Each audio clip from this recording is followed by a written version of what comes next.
There are moments in basketball when the noise fades and time seems to stop, when the greatest players find stillness in chaos.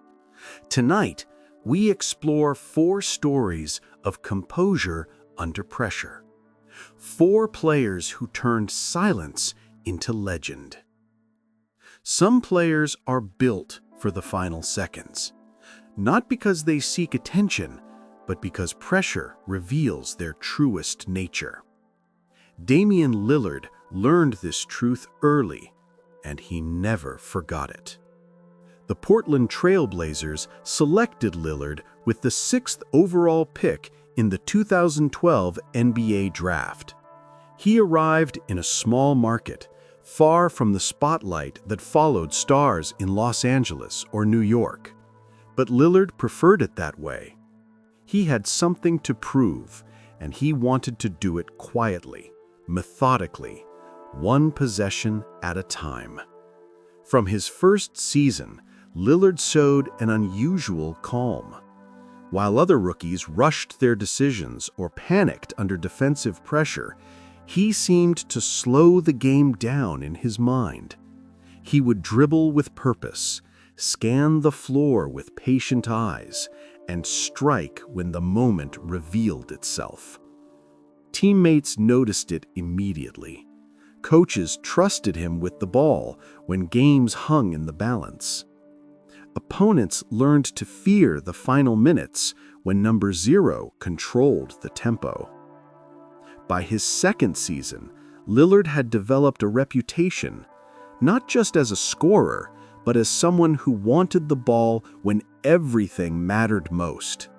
The statistics began to tell a story that fans could feel in their bones. Over the years, he would make 10 game-winning shots in the final 5 seconds of games decided by 5 points or fewer. That number placed him among the most reliable closers in the entire league.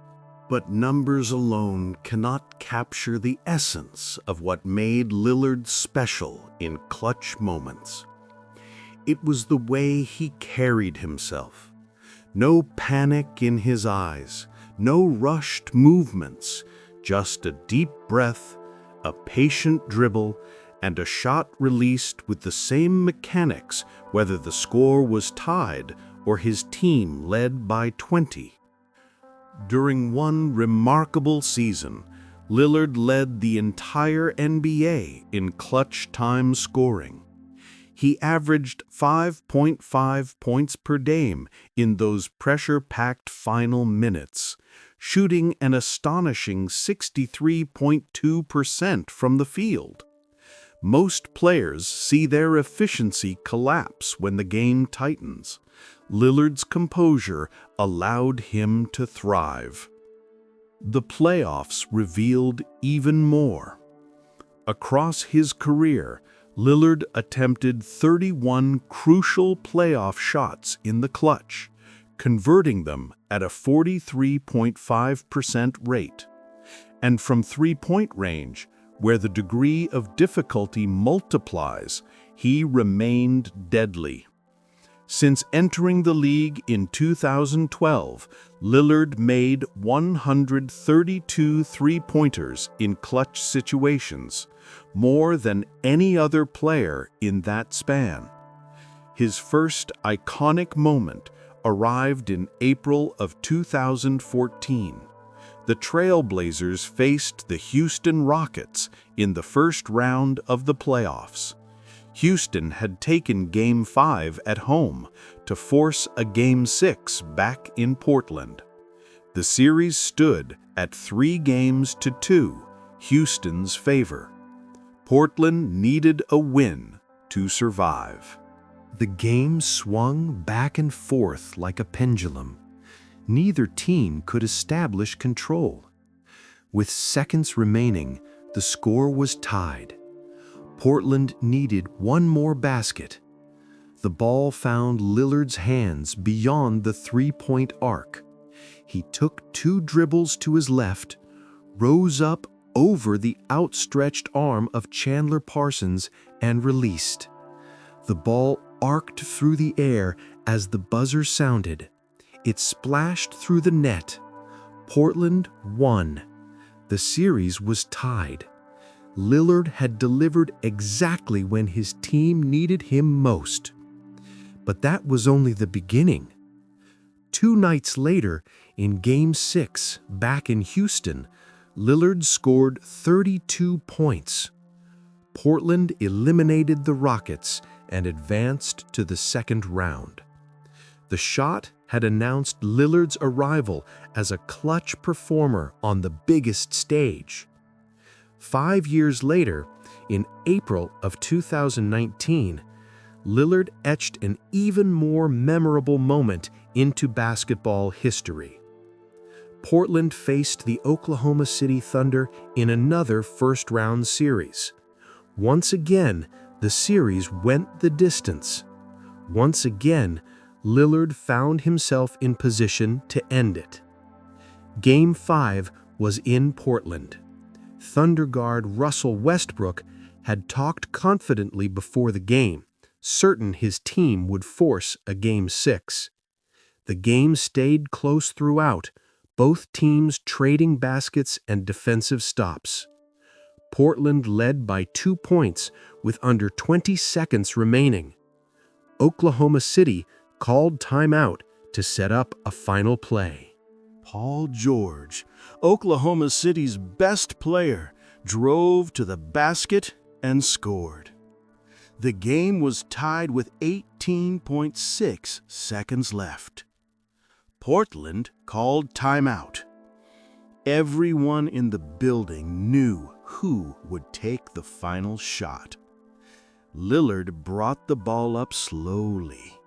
He crossed half court with the clock ticking down.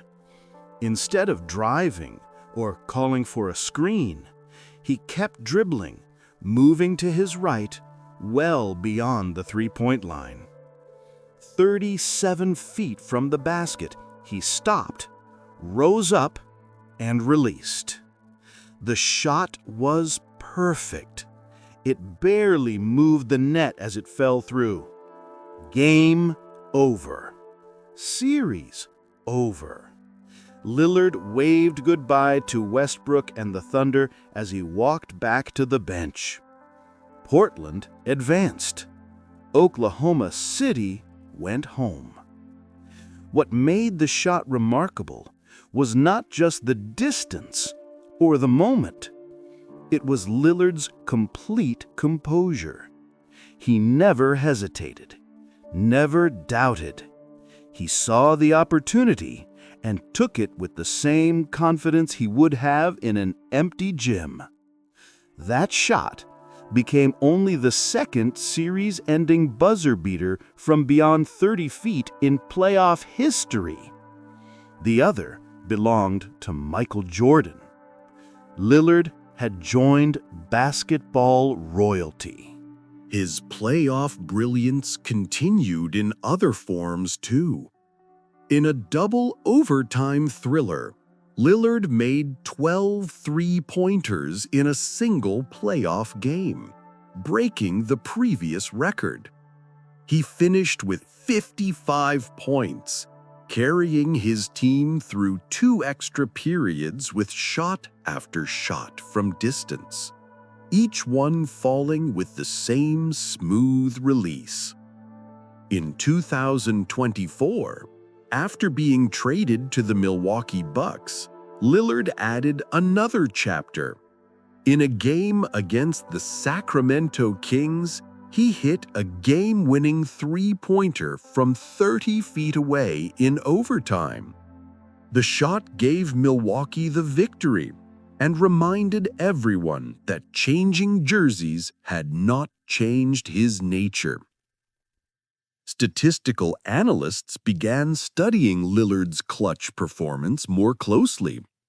They found that since the year 2000, he ranked 11th in total clutch baskets made.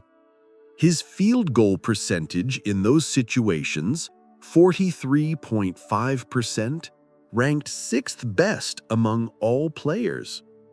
His effective field goal percentage, which accounts for the extra value of three-pointers, was 51.9%, second best in the league. These numbers revealed something profound. Lillard was not lucky.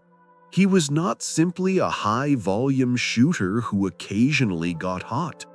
He was genuinely, measurably better when the game mattered most. Teammates and coaches often spoke about his preparation.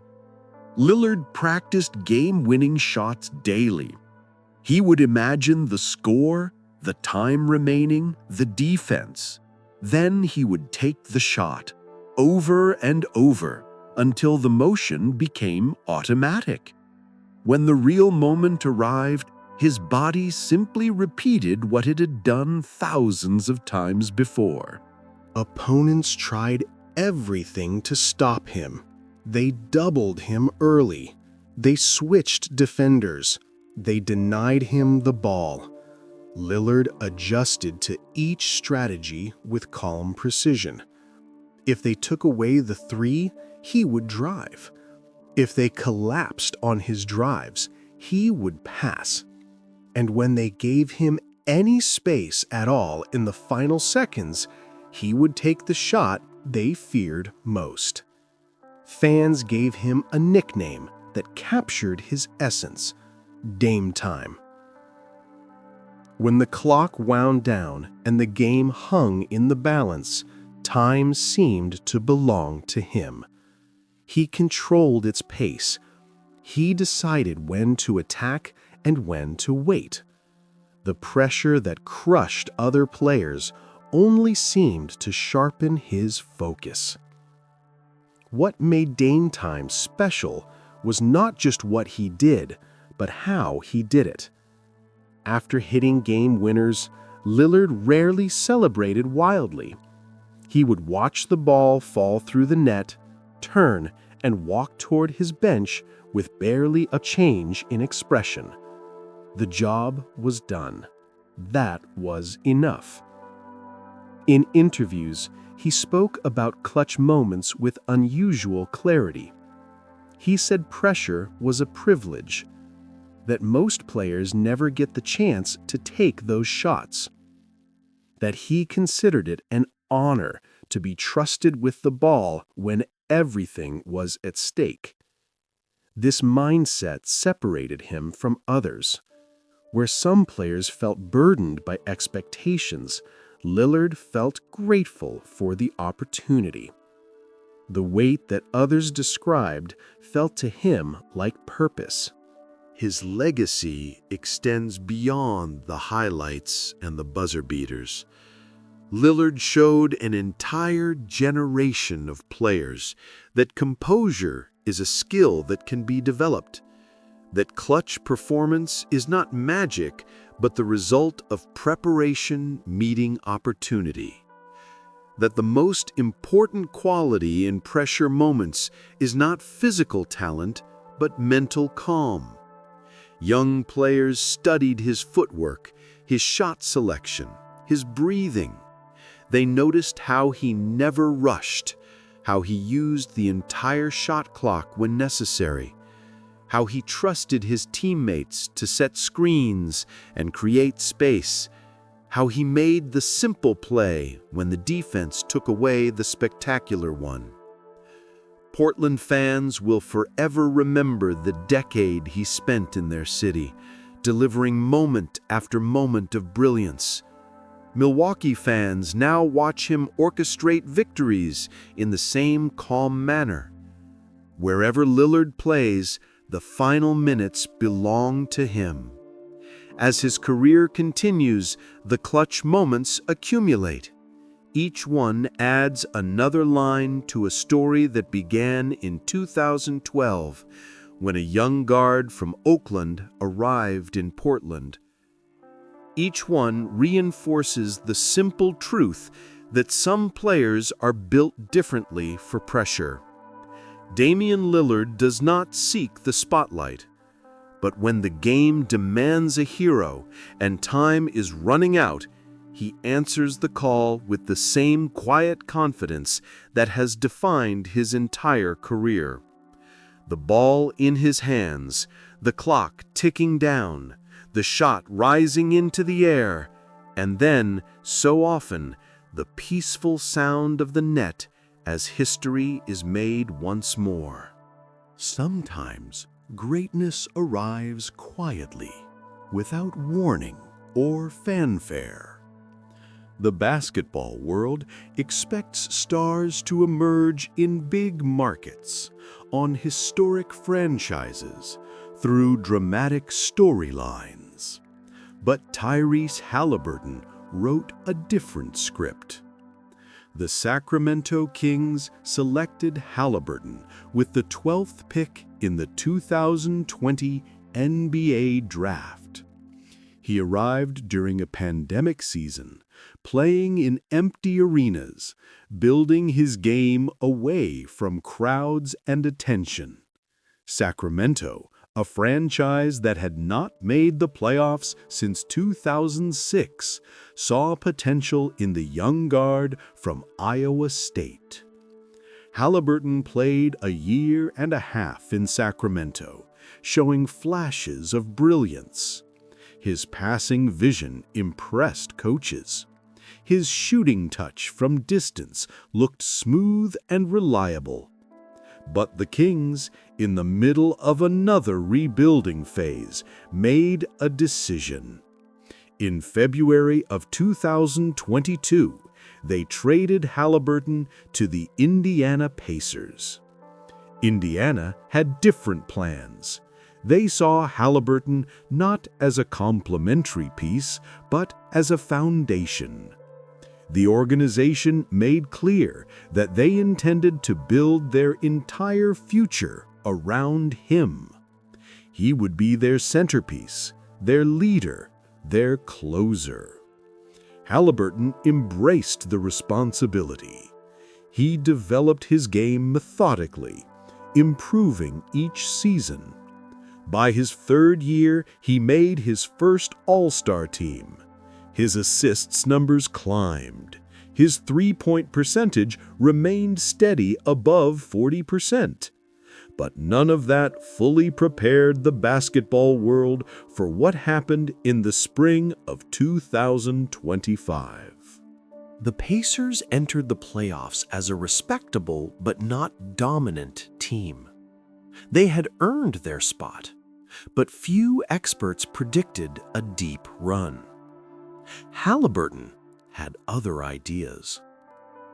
What he did over the next 2 months would be remembered as one of the most clutch playoff performances in NBA history. The statistical achievement seems almost impossible.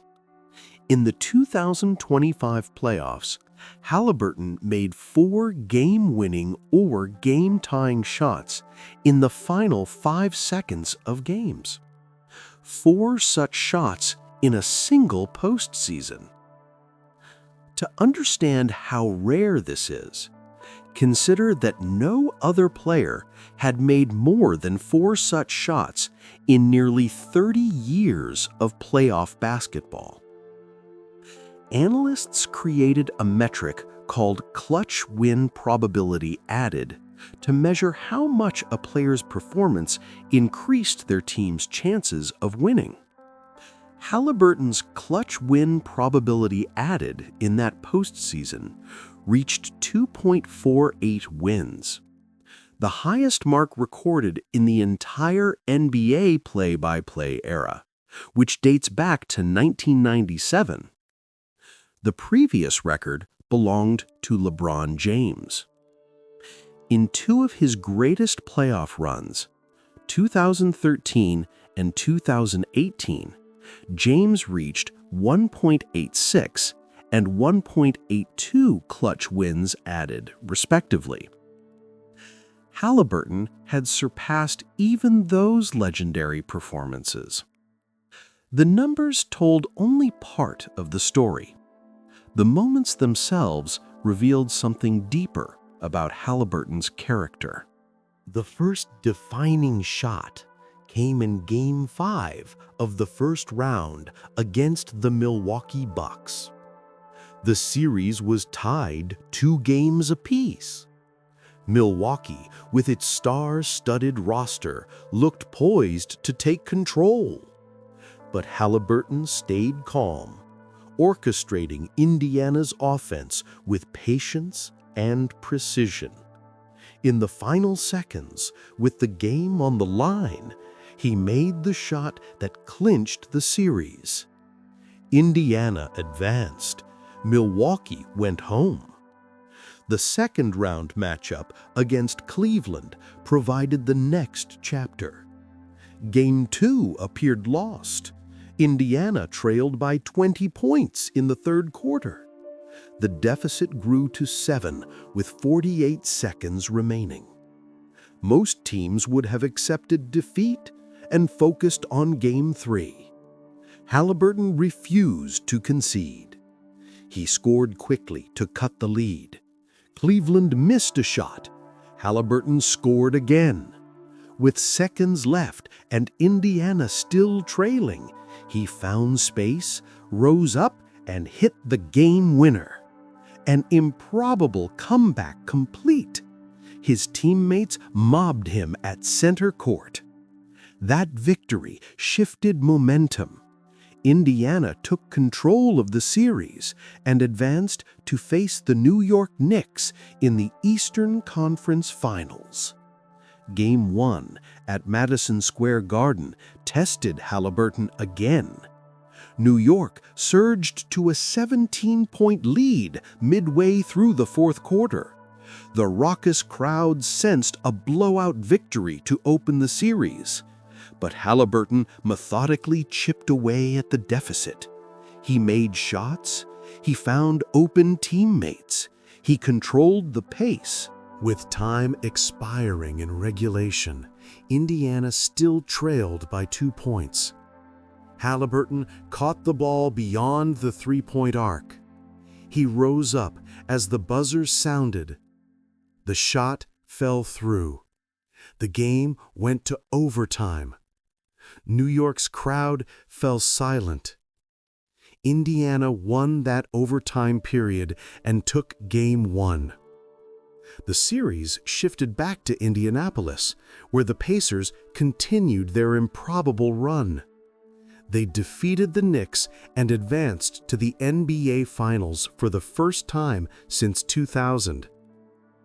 There, they faced the Oklahoma City Thunder, a talented young team led by Shai Gilgeous-Alexander. Game 1 in Oklahoma City was tightly contested. Neither team could pull away. With 0.3 of a second remaining and the score tied, Indiana called timeout. The play was designed for Haliburton. He caught the inbound pass, turned, and released. The ball reached the rim just as the buzzer sounded. It fell through. Indiana had stolen Game 1 on the road. Haliburton had delivered yet again. The statistical breakdown of his clutch shooting became legendary. In superclutch situations, defined as the final 2 minutes of games within 2 points, Haliburton shot 86.7%. 14 shots in those scenarios, 13 made. 32 total points scored on those 14 shots, when including free throws. Indiana won 8 of 9 games that qualified as official clutch games during that playoff run. Their 88.9% clutch winning percentage was the highest ever recorded for teams with at least 9 clutch games in the play-by-play era. What made Haliburton's performance remarkable was not just the shooting percentage, but the variety of situations. Some shots came from distance. Others were mid-range pull-ups. Some came off isolation. others resulted from perfectly executed team plays. Each one required a different skill, a different read, a different solution. Teammates marveled at his composure. In huddles during timeouts, while others showed signs of nerves or fatigue, Haliburton remained steady. He would discuss the play calmly, offer encouragement, then execute exactly what the moment required. Coaches studied film of his decision-making. They found that Haliburton rarely forced shots. If the defense took away his first option, he smoothly transitioned to his second or third. He trusted his teammates to be in the right positions. He understood that sometimes the winning play meant making the pass that led to the assist, not taking the shot himself. But when the moment demanded that he shoot, he never hesitated. The ball would rise from his fingertips with the same arc and rotation every time. His follow-through remained consistent. His balance never wavered. One particular moment captured his personality. After hitting the buzzer beater against New York in Game 1, Haliburton walked past the Knicks bench and made a gesture. He emulated the choke sign that Reggie Miller, the former Pacers legend, had made famous years earlier while courtside at Madison Square Garden during his own playoff heroics. The gesture was bold, but not arrogant.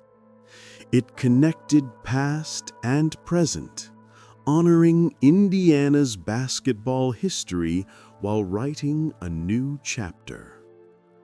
Fans appreciated the reference. They understood that Haliburton knew what it meant to play for the Pacers, to compete in clutch moments, to rise when everything was at stake.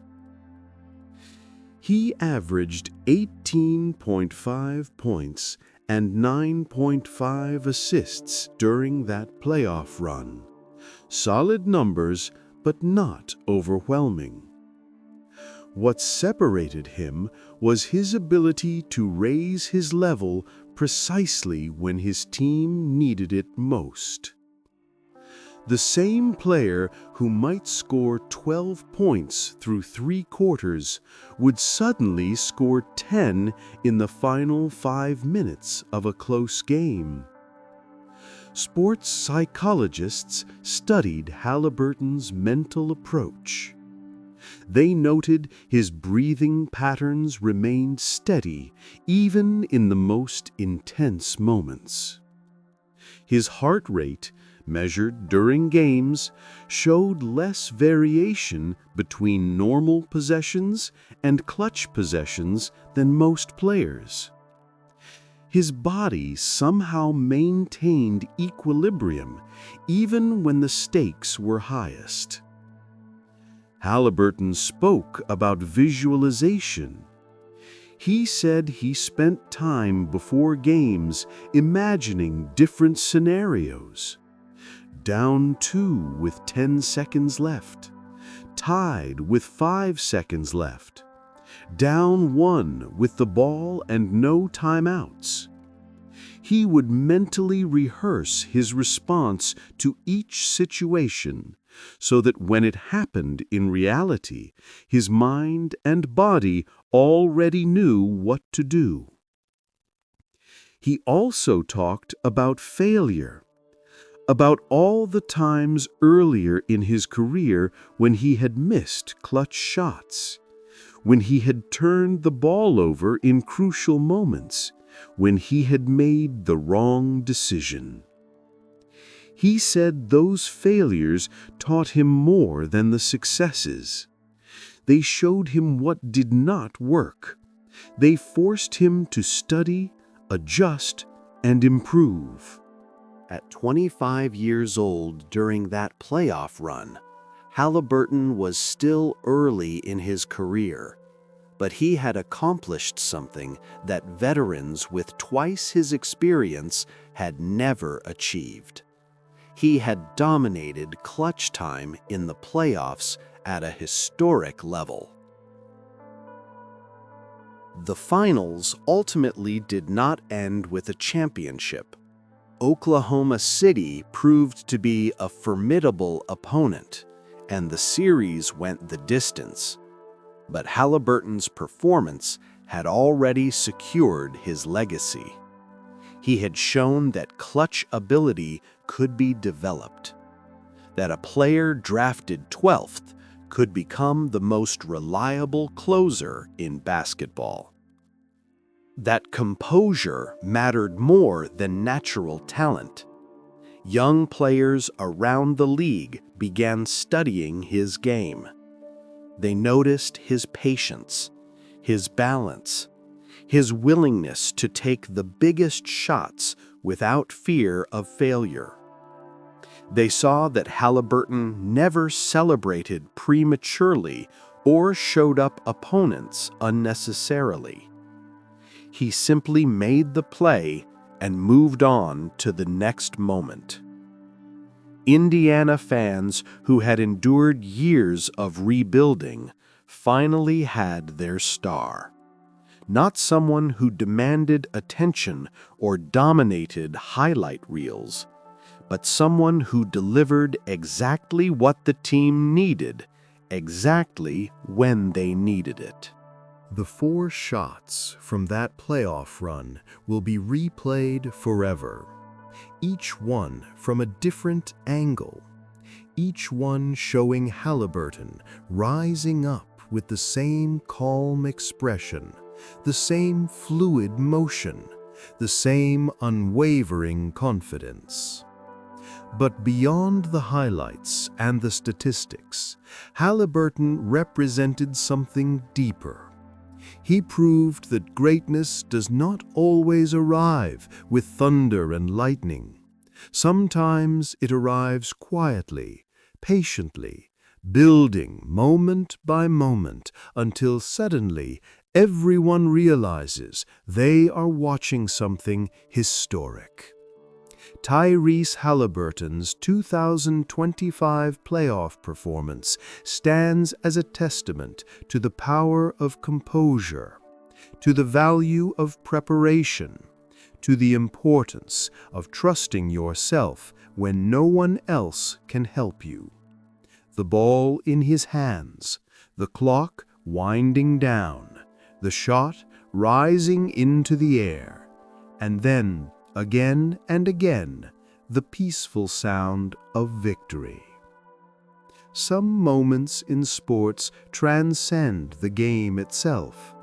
They become part of a city's identity, a franchise's legacy, a generation's memory. Kyrie Irving created one such moment on a June evening in 2016, and nothing in his career or perhaps in basketball history, will ever quite match its significance. Irving entered the NBA in 2011, when the Cleveland Cavaliers selected him with the first overall pick. He won Rookie of the Year honors after playing 51 games, showing the handles, the shooting touch, and the creativity that would define his career. But Cleveland struggled during those early years. The city was still recovering from LeBron James's departure to Miami in 2010. The Cavaliers lost frequently. Irving developed his individual skills, made all-star teams, and dazzled with highlight plays, but winning remained elusive. Everything changed in 2014 when James returned to Cleveland. Suddenly, Irving had a championship-caliber teammate. The Cavaliers added other pieces. They made the finals in 2015, but lost to Golden State after both Irving and Kevin Love suffered injuries. The 2016 season brought a rematch. Cleveland and Golden State would meet again in the finals, But this time, both teams were healthy, and both teams were exceptional. Golden State had just completed the greatest regular season in NBA history, winning 73 games. Cleveland had dominated the Eastern Conference. The series swung back and forth. Golden State took a 3-1 lead. Cleveland, facing elimination, won Game 5 and Game 6 to force a Game 7. Everything would be decided in Oakland. Game 7 was unlike anything the sport had ever seen. The teams were so evenly matched, so perfectly balanced, that neither could establish any real advantage. The score stayed close throughout, back and forth, basket for basket, stop for stop. With just over 4.5 minutes remaining in the fourth quarter, LeBron James blocked Andre Iguodala's layup attempt in what would become one of the most famous defensive plays in finals history. The score remained tied. Neither team had scored since that 4-minute 39-second mark. 12 consecutive missed shots between both teams. The pressure and tension had reached unbearable levels. With less than 2 minutes remaining, the cumulative score through more than 335 minutes of basketball stood at 699 to 699. Perfectly tied, perfectly balanced. One team would break through, the other would fall short. Cleveland ran a play. J.R. Smith set a screen. The screen forced a switch, putting Golden State's Stephen Curry, a good but not great defender, on to Irving. This was the matchup Cleveland wanted. Irving caught the ball beyond the three-point arc on the right wing.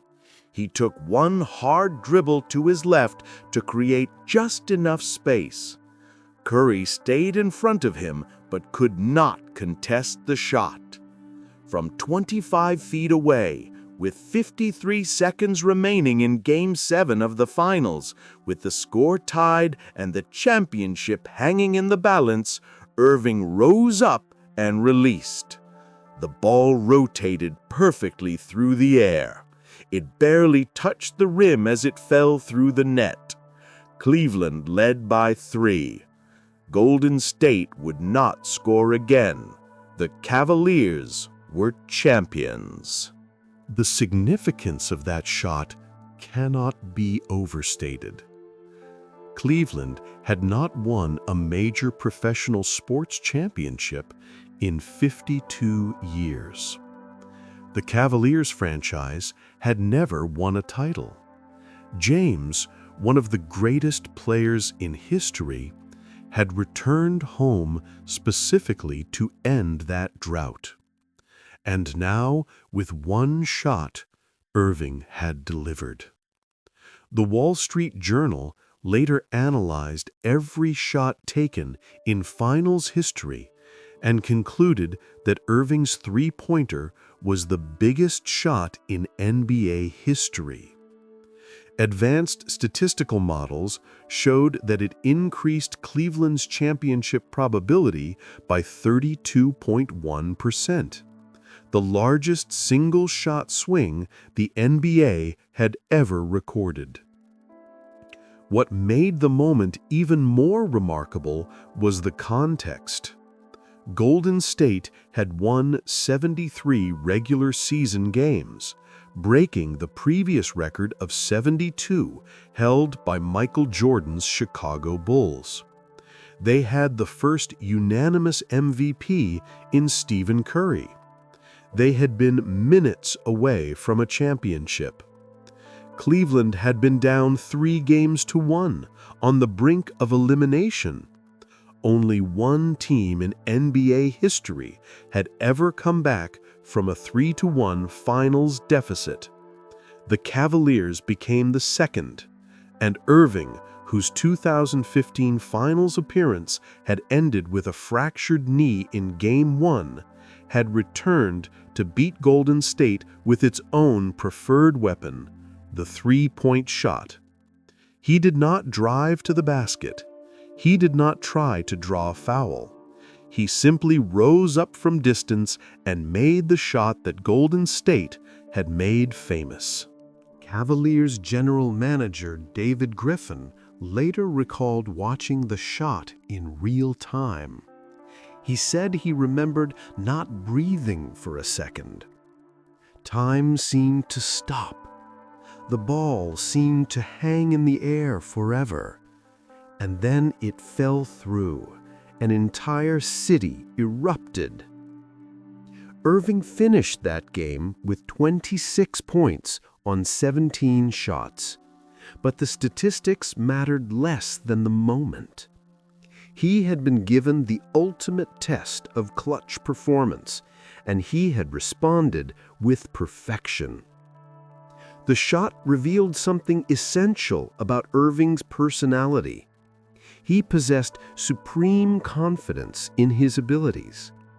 Throughout his career, even during struggles and controversies, that self-belief never wavered. In the biggest moment, on the biggest stage, against the best team, he never doubted that he would make the shot. His handles had always been his signature skill. The way he could manipulate the ball, change directions, keep defenders off balance. But handles alone do not win championships. Irving combined that skill with an almost reckless confidence and a clutch gene that revealed itself when everything mattered most. Over his playoff career, Irving made 45.8% of his shots overall and 39.2% from three in 96 playoff games. Solid numbers that showed consistency. But in clutch moments, his focus seemed to sharpen even further. After leaving Cleveland, Irving played for Boston, then Brooklyn, then Dallas. Each stop brought new teammates, new systems, new challenges. But his ability to make difficult shots in pressure situations remained constant. Whether he wore Cavaliers wine and gold, Celtics green, Nets black, or Mavericks blue, defenders feared him in the closing minutes. His game was built on isolation. Give Irving the ball with space to operate, and he could create a good shot against any defender.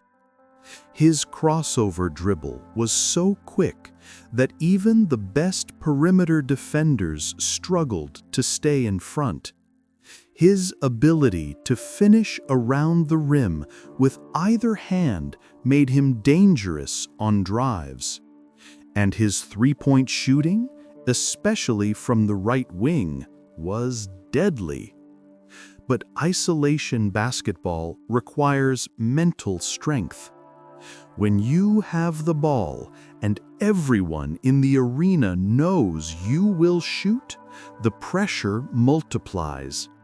There is no one else to blame if you miss, no one else to share the responsibility. Irving embraced that pressure throughout his career. Teammates respected his confidence. Even LeBron James, who could have dominated the ball on every possession, trusted Irving to take crucial shots. That trust spoke volumes. The greatest player of his generation believed in Irving's ability to deliver. Coaches designed plays specifically for Irving in clutch situations. They knew he could create space, rise over defenders, and make shots that should not physically be possible. His release was quick. His arc was high. His touch was soft. all the technical elements that make a great shooter. The 2016 shot became defining not just for Irving, but for an entire generation of basketball fans. People remember where they were when it happened. They remember who they watched it with. They remember the feeling of witnessing something historic in real time. For Cleveland fans, it represented the end of decades of heartbreak. For Irving, it represented validation that he belonged among the game's elite closers. For basketball purists, it represented the beauty of a perfectly executed play in the most intense moment imaginable. Years later, when analysts and historians rank the greatest shots in NBA history, Irving's three-pointer appears at or near the top of every list. Not just because of the technical difficulty, though that was considerable. Not just because of the moment, though that could not have been bigger, but because of what it meant to so many people. The shot lives in endless replays, from every camera angle, in slow motion and full speed, with different audio tracks featuring various broadcasters' calls. Each replay reveals something new: the way Irving's feet were set, the way Curry tried to contest, the way the ball rotated, the way the net barely moved as it passed through. But beyond the technical analysis and the historical significance, the shot represents something simpler and more profound. It shows what happens when preparation meets opportunity, when talent meets moment, when belief becomes reality. Irving had practiced that shot thousands of times, in empty gyms, before practice, after practice, during the off-season. He had visualized making it in big games. He had trained his body to repeat the same motion under any circumstance. And when the moment arrived, when everything was at stake and failure meant devastation, his body simply did what it had been trained to do. That is the essence of clutch performance. Not luck, not magic, but the intersection of skill, preparation, and mental composure. Irving possessed all three in abundance on that June evening in Oakland. The championship parade through downtown Cleveland drew over 1 million people. They celebrated James' brilliance throughout the series. They celebrated the team's resilience in coming back from 3-1. They celebrated the end of the championship drought. But they also celebrated Irving's shot, the shot that made everything possible. Kyrie Irving's career includes many memorable moments. Multiple all-star selections, spectacular finishes, breathtaking ball-handling displays. But none of it matches the three-pointer over Stephen Curry with 53 seconds left in Game 7. That shot transcended basketball. It became history. It became legend. It became the moment when Irving proved beyond any doubt that he belonged among the most clutch performers the game has ever known. There are athletes who dominate their sports, And then there are those who transcend them. Michael Jordan did both. His story is not just about championships or statistics, though those achievements remain extraordinary. It is about a mentality, a refusal to accept defeat, and a calm certainty in the most intense moments that seemed almost superhuman. Jordan entered the NBA in 1984 when the Chicago Bulls selected him with the 3rd overall pick. Portland had taken Sam Bowie second. Houston had taken Hakeem Olajuwon first. Those franchises made reasonable decisions at the time, but history would show that Jordan belonged in a different category. Over 15 seasons, Jordan averaged 30.1 points, 6.2 rebounds, and 5.3 assists per game. He won 6 championships, 6 Finals MVP awards, 5 regular season MVP awards, 10 scoring titles. The individual honors accumulated like snowfall. But the numbers alone cannot capture what made Jordan special. It was the way he performed when games hung in the balance, the way pressure seemed to sharpen rather than dull his focus, the way he wanted the ball in the final seconds even when the previous shot had missed. That mentality, that unwavering self-belief, separated him from every other player of his era and most players in history. Jordan made 9 buzzer beaters in his career, more than any other player in NBA history. 9 times the ball left his hands as time expired, and 9 times it found its way through the net to win games that seemed lost. The NBA only began officially tracking clutch time statistics in the 1996 to 1997 season, late in Jordan's career. But even with that limited data, the pattern was clear. In playoff clutch situations, Jordan shot 50% from the field. 9 of 18 attempts found their target. That might not sound spectacular until compared to the league average in those same situations, 27.8%. While most players saw their efficiency collapse under pressure, Jordan's actually improved.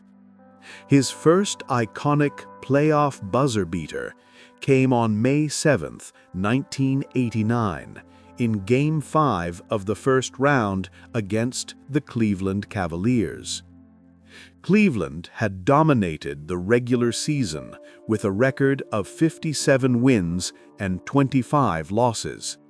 Chicago had finished 47 and 35. The higher seed held home court advantage. The series went back and forth. Chicago needed to win Game 5 in Cleveland to stay alive. The game stayed close throughout. With 3 seconds remaining, Cleveland led by 1 point. Bulls coach Doug Collins called timeout to design a play. Everyone in the building knew who would take the shot. Jordan received the inbound pass. He dribbled once toward the free throw line. Cleveland's Craig Alo defended him closely, jumping to contest. Jordan rose up anyway, released the ball at the apex of his jump, and watched it arc toward the basket. As the buzzer sounded, the ball fell through the net. Bulls won 101-100. Jordan leaped into the air, pumping his fist repeatedly. The image became iconic. Pure joy mixed with competitive triumph. Cleveland's season ended on 1 shot. Chicago advanced because of Jordan's calm execution in the most pressured moment. That shot became known simply as the shot. It was the first of many game-winning playoff moments Jordan would create. 6 years later, in 1993, he hit another series-winning buzzer-beater against Cleveland, this time in the Eastern Conference semifinals. Same building, same end of the court. Game 4. The shot fell through as time expired. Cleveland eliminated again by Jordan's clutch shooting. But perhaps no sequence better illustrates Jordan's clutch mentality than the final minute of Game 6 in the 1998 NBA Finals. Chicago faced Utah in Salt Lake City. The series stood at 3-2, Chicago's favor. A victory would secure the Bulls' 6th championship. A loss would force a Game 7 back in Chicago. With 41.9 seconds remaining, Utah's John Stockton hit a three-pointer to put the Jazz ahead by 3 points. Chicago needed an answer. Jordan drove to the basket with 37.1 seconds left and scored a layup. Utah led by 1. Utah had the ball with a chance to extend the lead. Karl Malone, one of the best power forwards in history, caught the ball in the post with his back to the basket. This was Malone's signature position. He had scored from there thousands of times. Jordan, guarding on the perimeter, watched the play develop. With 20 seconds remaining, he left his man and approached Malone from behind. Just as Malone began his move, Jordan reached in and stripped the ball cleanly away. No foul. Perfect timing. Chicago had possession with a chance to win. Jordan brought the ball up the court. He knew he would take the final shot. Utah knew it too. The entire arena knew it. Jordan dribbled to his right. Utah's Brian Russell defended him closely. Jordan made one crossover dribble. Russell slipped slightly, just enough. Jordan rose up from 17 feet. The ball left his hands with 5.2 seconds remaining. It swished through the net. Bulls led by 1. Utah called timeout to set up a final play, but it did not matter. Chicago's defense held. The Bulls were champions again. Jordan had scored 6 points in the final minute alone, 16 points in the fourth quarter, the 6th championship, the 6th Finals MVP. The sequence showed everything that made Jordan the ultimate clutch performer. The steal demonstrated awareness and timing. The final shot showed technical skill and nerves of steel. But it was the mentality that separated him. Jordan believed with absolute certainty that he would make the play, and then he made it. That game proved to be Jordan's final shot as a Chicago Bull. He retired again after that season, walking away at the peak of his clutch powers. Throughout his career, Jordan averaged 34.4 points per game in the 9 games he won at the buzzer, the highest average among any player with 5 or more buzzer beaters. He did not just hit game winners, he dominated the entire games that ended with game winners. His other clutch moments accumulated like chapters in an epic story. June 1st, 1997, Game 1 of the Finals against Utah. Jordan drained a jumper as the buzzer sounded for an 84-82 victory, giving Chicago a 1-0 series lead. The shot set the tone for Chicago's eventual championship. Teammates and opponents spoke about Jordan's presence in clutch moments. They described how his eyes seemed to focus more intensely as time wound down, how his voice in huddles became more commanding, how he would look at the coach during timeouts and simply nod, communicating that he would handle the situation. Scottie Pippen, Jordan's longtime teammate and the second star on 6 championship teams, said he always knew when Jordan was about to take over. There was a shift in his body language, a certainty in his movements. Pippen learned to trust those moments completely, to set screens and create space, knowing that Jordan would deliver. Opponents tried countless strategies. They doubled him early to force the ball out of his hands. They played physical defense to disrupt his rhythm. They saved their best defenders specifically for clutch moments. None of it mattered consistently. Jordan found ways to score anyway. Part of his clutch excellence came from his mid-range mastery. While many players relied on three-pointers or layups in pressure moments, Jordan was lethal from 15 to 20 feet.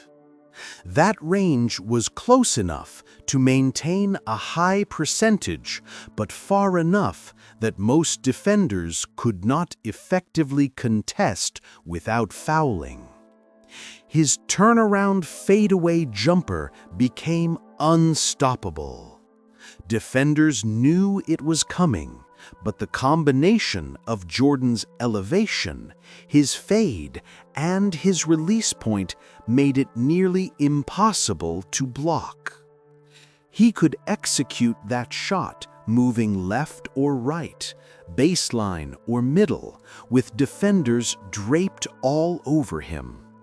But technique alone does not explain Jordan's clutch success. Many players possess similar skills. What separated Jordan was his psychological approach. He viewed pressure differently than most athletes. Where others felt the weight of expectations, Jordan felt opportunity. He wanted the ball when everything mattered because he believed, without question, that he was the best option. That confidence was not arrogance, though it might have appeared that way to opponents. It was the result of countless hours of practice, of watching film, of studying opponents' tendencies, of visualizing success in crucial moments. Jordan prepared for clutch situations with the same intensity he brought to games. He practiced game-winning shots constantly. Not just the physical act of shooting, but the entire scenario. He would have teammates count down out loud, simulating a clock. He would have defenders contest him at game speed. He would practice making the shot while fatigued, replicating fourth-quarter conditions. This preparation meant that when real clutch moments arrived, they felt familiar.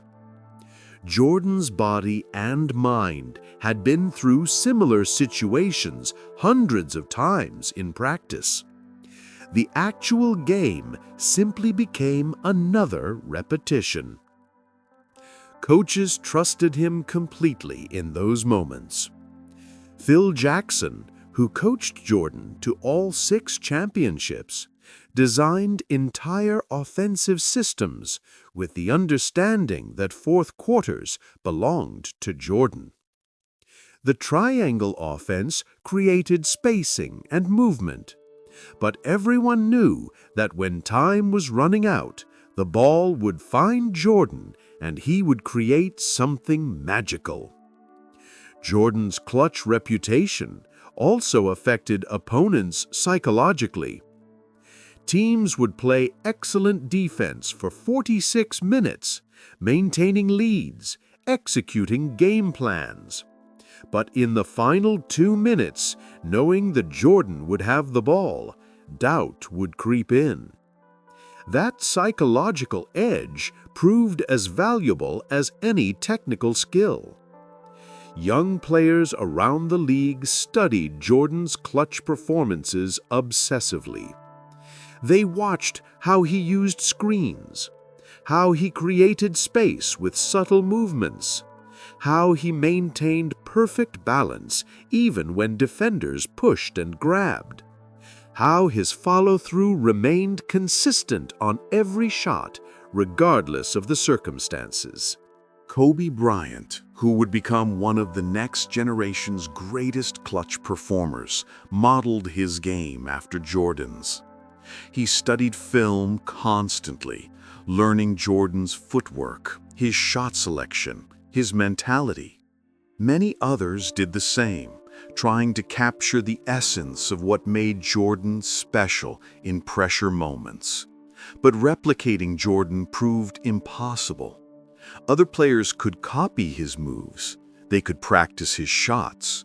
They could adopt his confidence.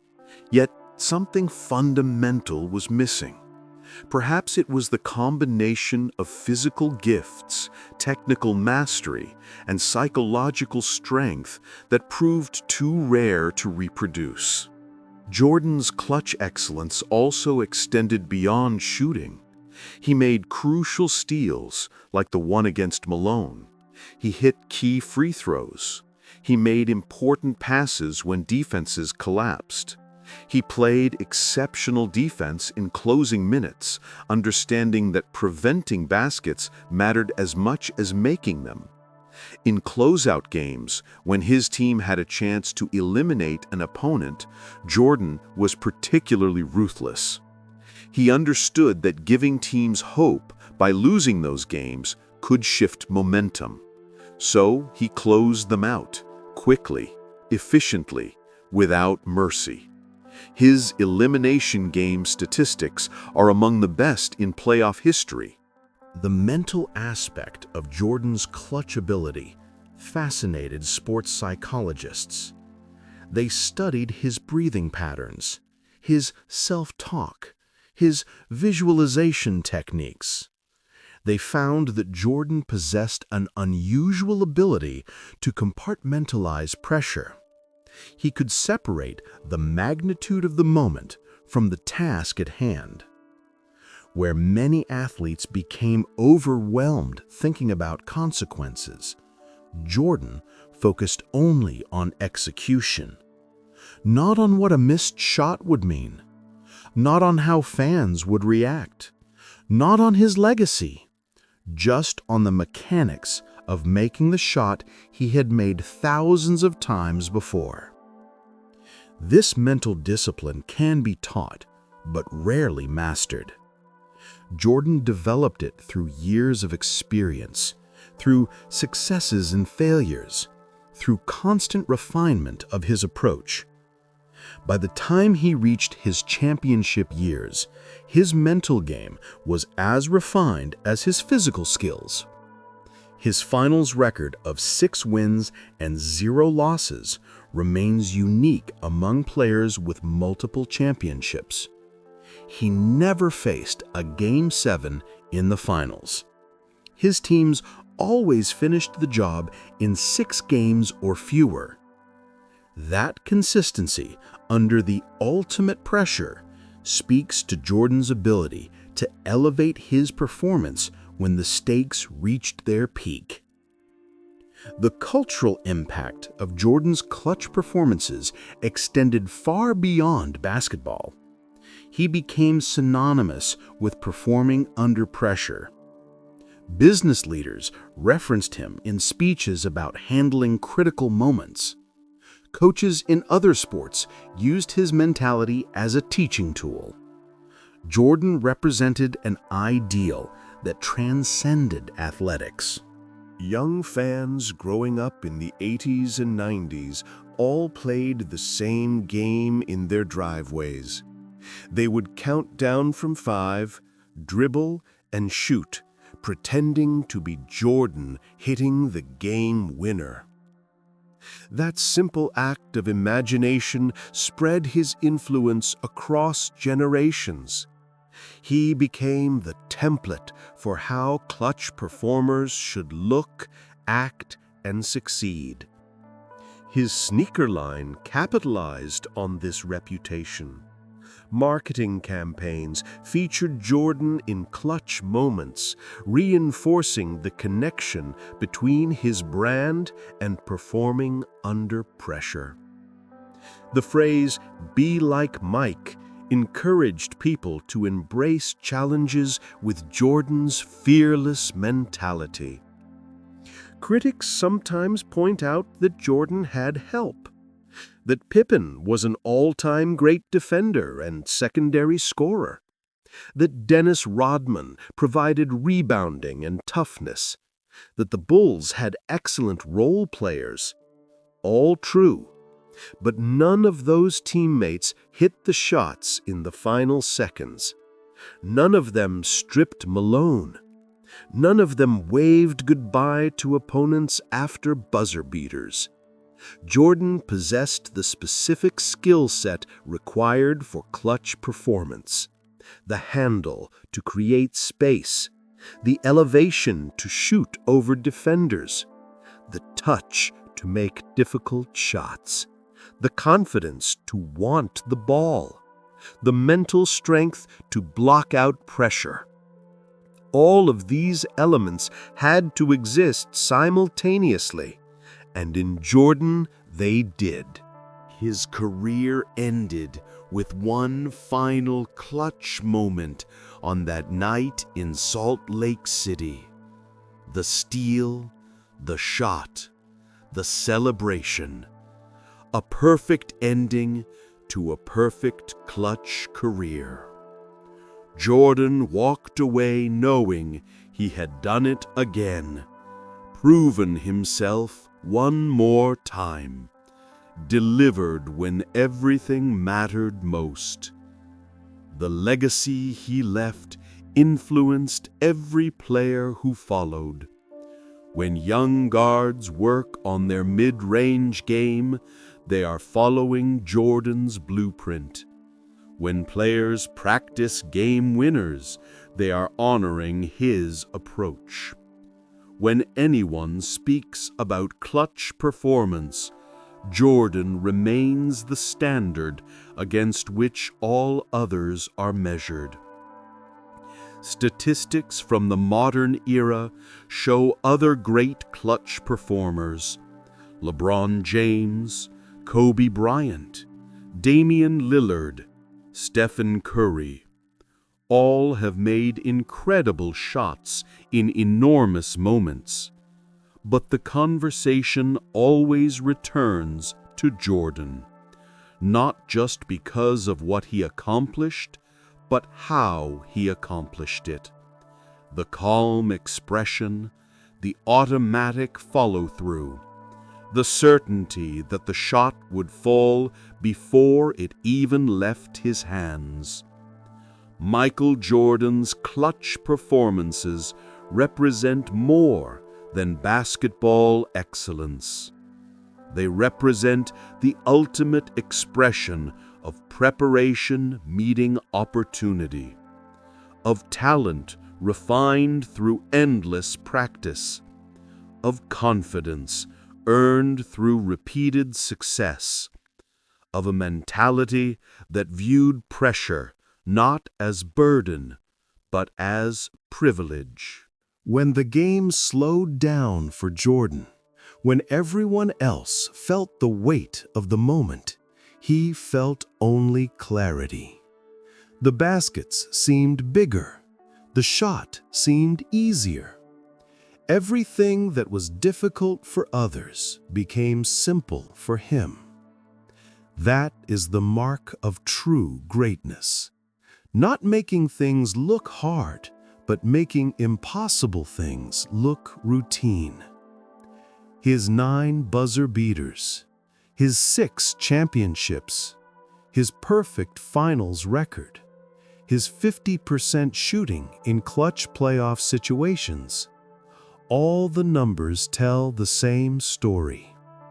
Michael Jordan was the greatest clutch performer in basketball history. The player everyone wanted with the ball when only one shot remained. The athlete who never shrank from pressure, but embraced it as his greatest advantage. Years after his retirement, new generations discover his clutch moments through video archives. They watch The Shot against Cleveland. They study the steal and shot against Utah. They analyze his footwork, his technique, his mentality, and they try to learn what made him different. The answer is complex and simple at once. Jordan was built for clutch moments because he believed he was built for them. That belief, combined with transcendent skill and relentless preparation, created a player who delivered in pressure situations with unprecedented consistency. As time passes and new stars emerge, Jordan's clutch reputation remains secure. Others may match his shot totals or win more championships, but the way he performed, the calm certainty he brought to the most intense moments, the absolute reliability when everything hung in the balance, that combination may never be duplicated. Michael Jordan showed the basketball world what clutch performance looks like at its highest level. He set a standard that inspired generations and will continue inspiring long after the last person who watched him play has passed away. Because greatness of that magnitude transcends time. It becomes legend. It becomes eternal. 4 players from different eras, different cities, different journeys, but they share something essential: the ability to find calm when others find chaos, to see clearly when pressure clouds vision, to execute when execution seems impossible.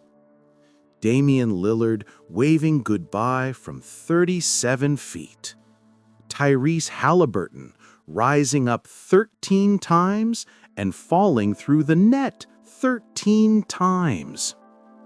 Kyrie Irving over Curry with 53 seconds left.